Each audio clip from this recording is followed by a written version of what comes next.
So the dish I created is called a Pakistani quorma or a Mughlai quorma.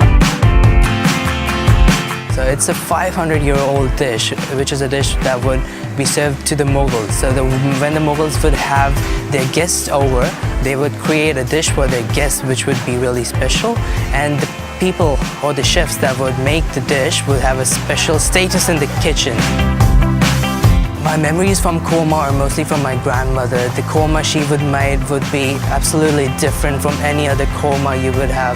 So it would be either once or twice a week that she would make the quorma, and I wanted to be able to make the same quorma just from the memory of those flavors. I feel really good about the dish in the end because I feel I came really close to perfecting the flavors of the dish. It takes me back to the roots. When I take a bite of the dish, I can still feel like I'm in Pakistan and eating that dish.